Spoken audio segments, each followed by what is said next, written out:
Voilà, nous sommes encore ici avec Vincent Diegme de la Chaux-de-Fonds, du magasin Cérès.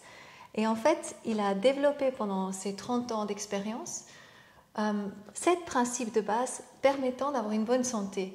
Et c'est magnifique en fait si tu peux nous expliquer ça, parce que tu dis si on maintient ces 7 principes, on va être quelque part presque dans une parfaite santé, on n'a pas besoin de médicaments et on va bien. Donc le premier, c'est supprimer les sodas, etc.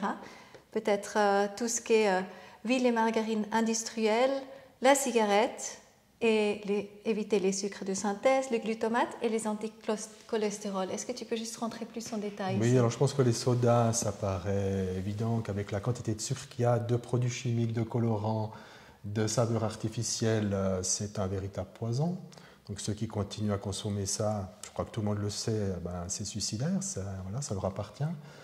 Les margarines, les huiles les huiles industrielles sont extraites par solvant. Donc ça veut dire que c'est des huiles qui sont plus, on les presse plus, on est un produit chimique pour extraire l'huile. Donc ça devient de véritables poisons également. Ça modifie complètement les graisses et donc l'action de l'huile qui est de drainer le corps, qui est vraiment un aliment sain. Hein. Les régimes sans graisse sont une erreur fondamentale parce que les graisses c'est très important pourvu qu'elles soient extra vierges pressées à froid. Donc il faut vraiment les prendre en bio parce que s'ils ne sont pas en bio, à part l'huile d'olive qui est restée par pression, elles sont extraites par solvant, donc c'est des poisons. La cigarette, bon, ben, tout le monde le sait aussi, ceux qui continuent, bon, ça leur appartient de se suicider. Et les Après, il y a des gens anticholestérol. qui deviennent quand même très âgés, même avec des cigarettes. Oui, alors évidemment, c'est une question de terrain, c'est une question de quantité. Et puis il y a tous les autres domaines de la vie qui font qu'on s'améliore, qu'on devient résistant ou pas, hein, qu'on se dégrade ou pas, qu'on se fortifie. Hein. Il y a le sport, on le verra dans les points suivants. Sucre de synthèse. Le sucre de synthèse est cancérigène, ça a été pas mal révélé aussi à une Donc époque. c'est le sucre blanc. Donc ça logiquement devrait. Donc tous les sucres qui ne sont pas des sucres, qui sont des ersatz de sucre, sont cancérigènes. Donc, mais le sucre blanc. Alors le sucre blanc, il est cancérigène dans le sens qui favorise le cancer parce qu'il emballe l'inflammation. Le cancer développe par l'inflammation et le sucre nourrit l'inflammation. D'accord. Oui, donc dans ce sens-là, oui, il n'est pas cancérigène, il aide au cancer à se développer, voilà. Oui. Et qu'est-ce que Il est décalcifiant, il est déminéralisant, il est toxique en soi tout seul comme ça, parce qu'il n'a pas de minéraux, il n'a pas de vitamines, il n'y a pas de fibres, il n'y a rien avec le. Voilà, il faut manger des fruits secs pour avoir un bon sucre qui est associé aux bons aliments. Et du miel aussi. Alors le miel aussi, voilà, pour remplacer le sucre, le mieux c'est le miel. Il y a le xylitol, mais le xylitol c'est quand même assez cher et disons que c'est un peu laxatif. D'accord. Et tu parles aussi de l'anticholestérol.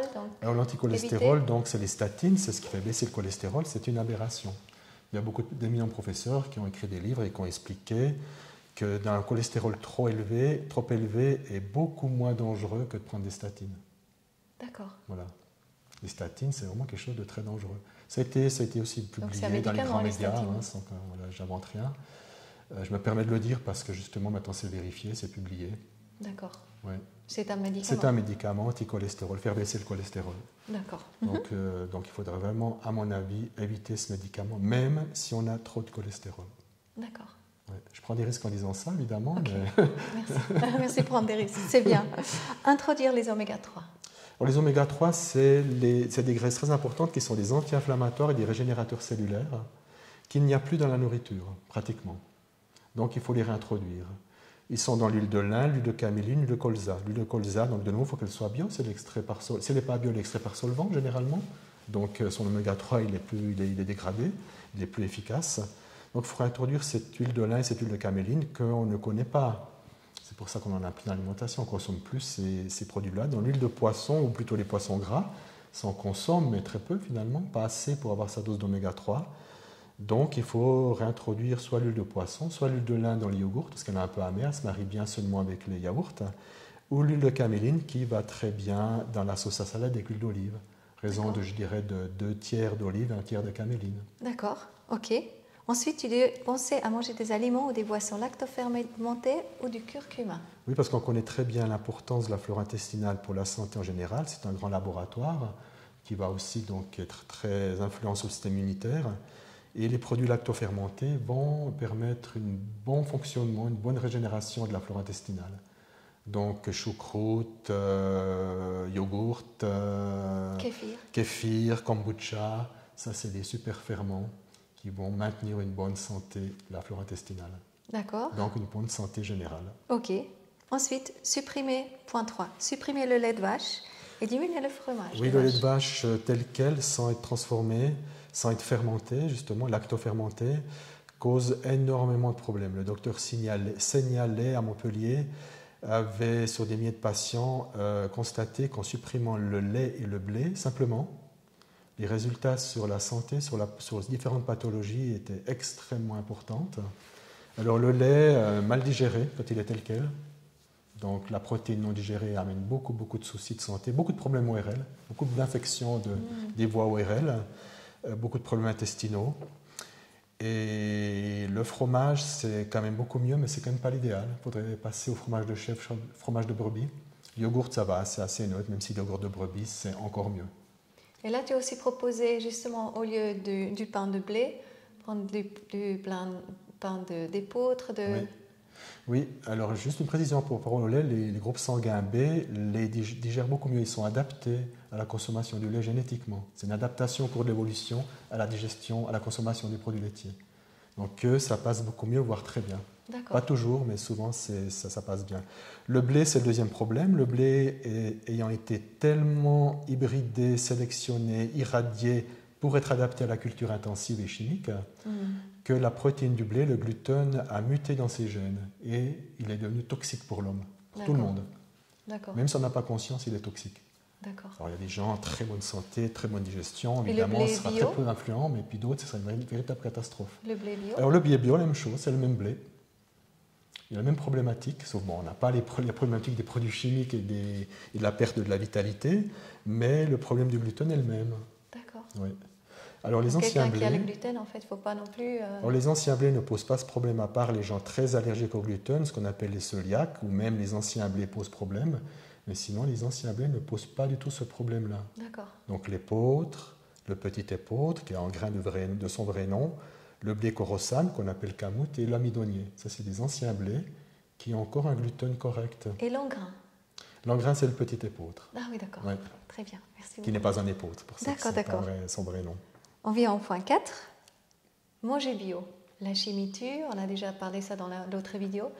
C'est sûr qu'il y a encore des gens dans notre société qui pensent que le bio, voilà, c'est une histoire, ça ne sert pas à grand-chose, quoi. Ça coûte cher, c'est tout. Mais il suffit d'apprendre dire un tant soit peu pour se rendre compte que la chimie tue la terre et nous tue aussi, par définition.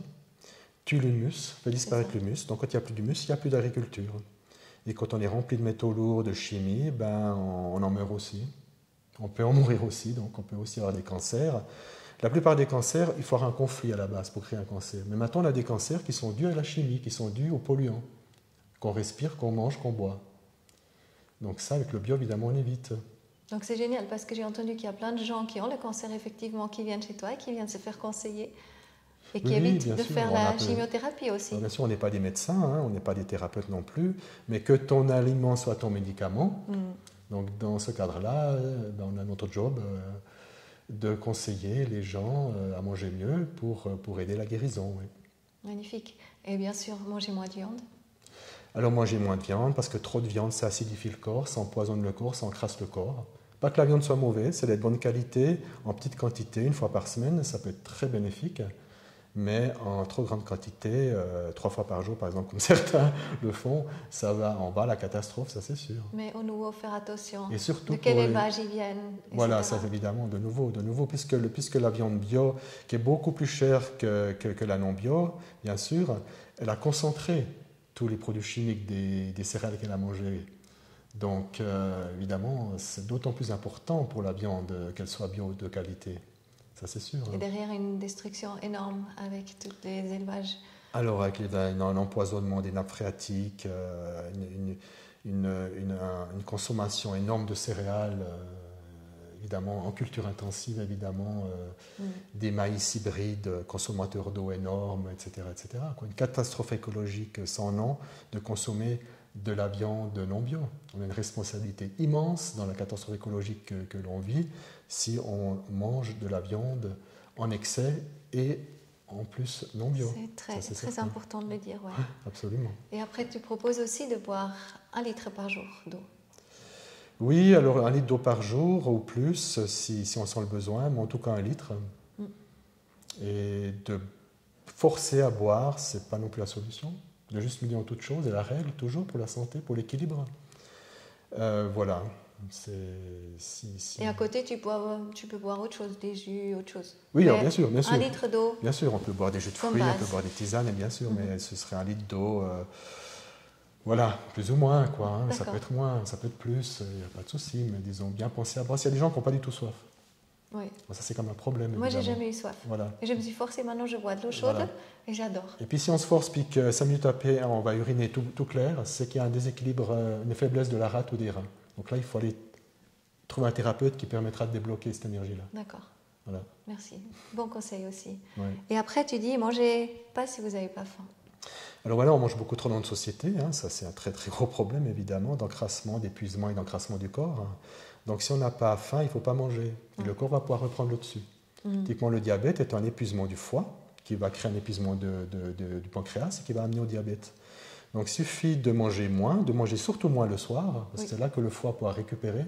Si la digestion est finie quand on va au lit, le foie va pouvoir se détoxiquer le corps, se détoxiquer et régénérer tout le corps. Et le diabète ne viendra jamais. Et le matin, on fait quelque chose de faux, parce que souvent on commence la journée avec le café sur en fait un estomac vide. Et c'est mieux de boire de l'eau chaude ou de l'eau avec un citron, non ? Alors le café, c'est sûr que le café permet de se centrer. Donc si on a des boulots où il faut être centré, d'écriture, sans café, peut-être que les gens ne fonctionneront plus. Non, mais la première chose le matin. Parce que le café, en fait, c'est pas un aliment sain. Oui, non, mais la première chose le matin. Donc on pourrait s'en passer, mais il y a des gens qui ne pourront pas s'en passer. Oui, effet. Je sais, mais la première chose le matin, quand en fait tout est prêt pour évacuer, en fait on lui donne du café, ce sera mieux de boire un verre d'eau avant. Ah, évidemment, oui. Ou un verre de jus de citron. Voilà, c'est ça. Encore mieux, enfin encore mieux. Non, on est d'accord, le café après c'est magnifique le c'est citron, important, les plaisirs aussi. Parlons du temps justement, à quelle heure est-ce que c'est le mieux de manger ? Ça, c'est une grande question. Disons, il y a plusieurs écoles, comme souvent.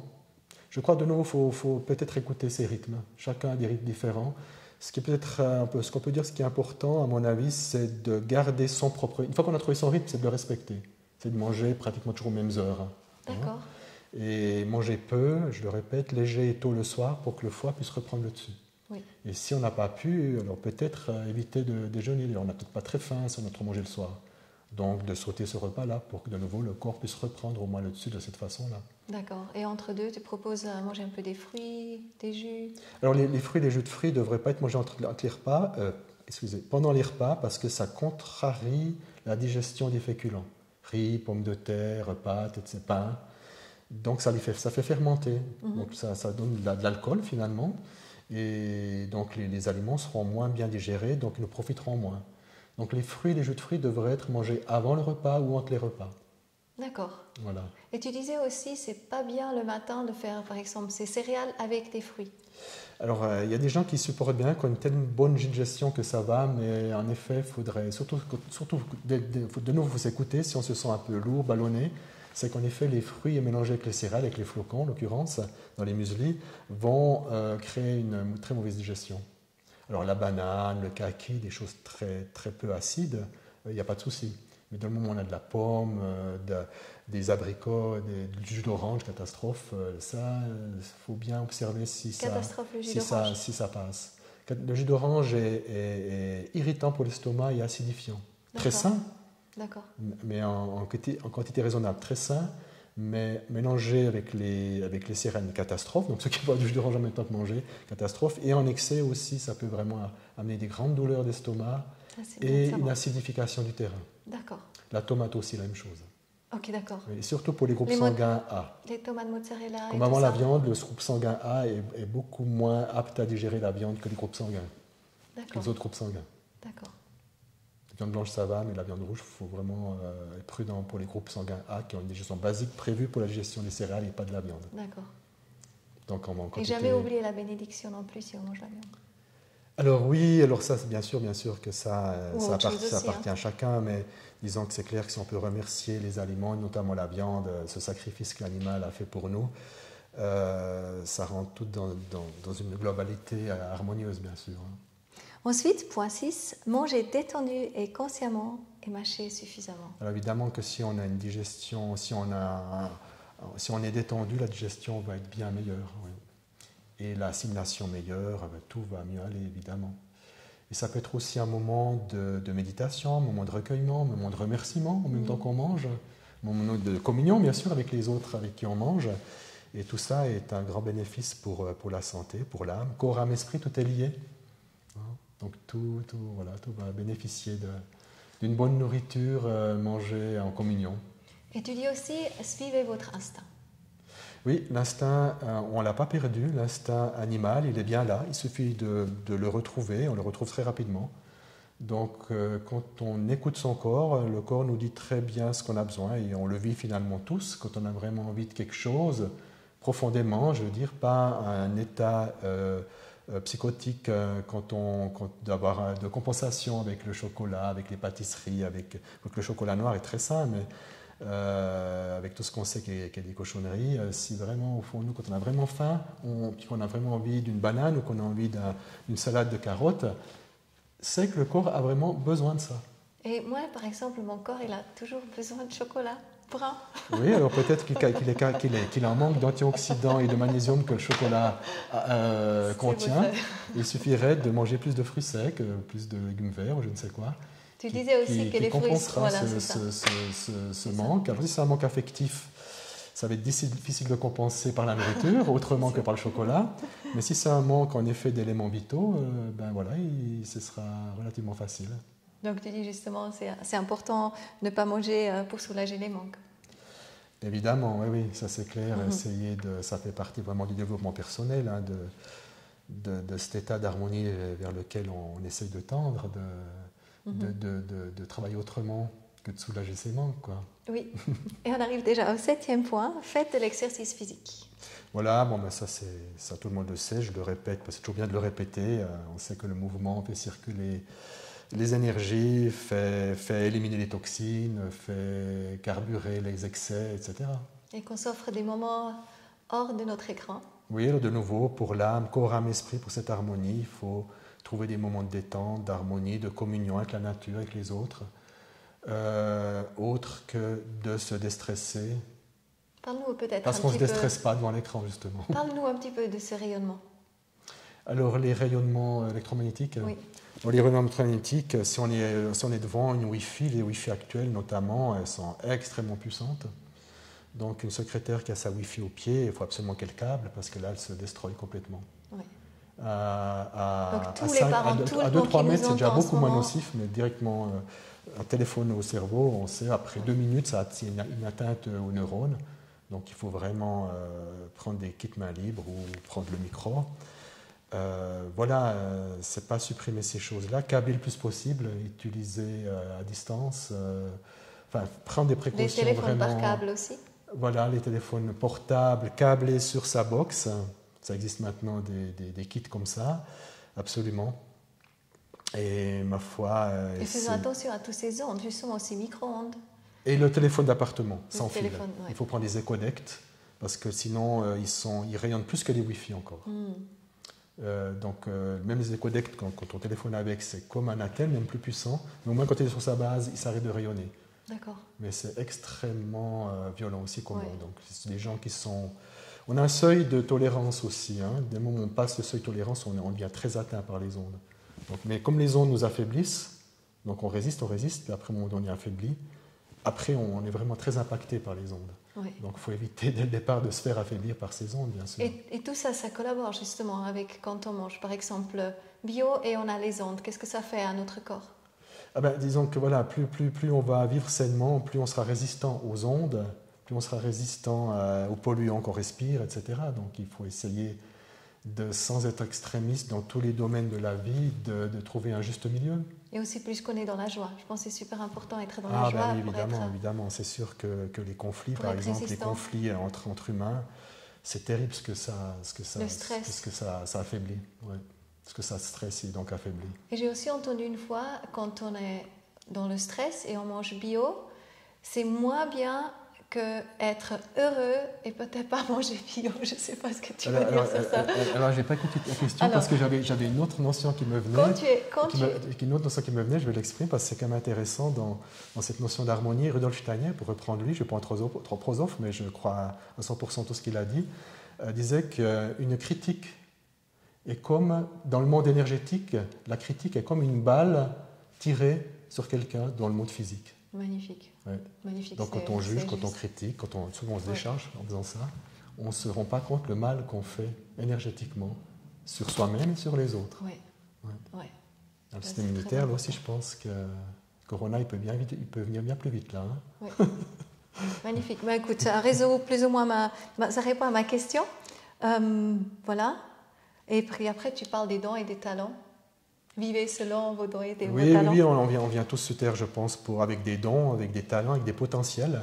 Et si on ne les exprime pas, ça crée une tension intérieure qui va aussi affaiblir le système, qui va aussi créer une dysharmonie, un stress, et qui va finalement, c'est le sujet, impacter le système immunitaire. Donc génial, je te remercie beaucoup, c'est magnifique. On va mettre toute la liste en bas ici dans le lien. Oui, volontiers. Les 7 principes de base permettant d'avoir une bonne santé. Vincent, je te remercie vraiment pour cette interview. Je suis très contente. J'espère que ça fait le tour du monde qui peut. Et puis que de plus en plus de gens vont vraiment prendre ça au sérieux. C'est mon humble contribution. Oui, merci. Il y a plein de magasins de bio et il y a plein d'agriculteurs qui se réjouissent de nous voir en personne. Donc, créons aussi le lien avec les gens dans les magasins, etc. Oui, c'est aussi un moyen de créer les liens entre tous. Oui. Merci beaucoup. Magnifique.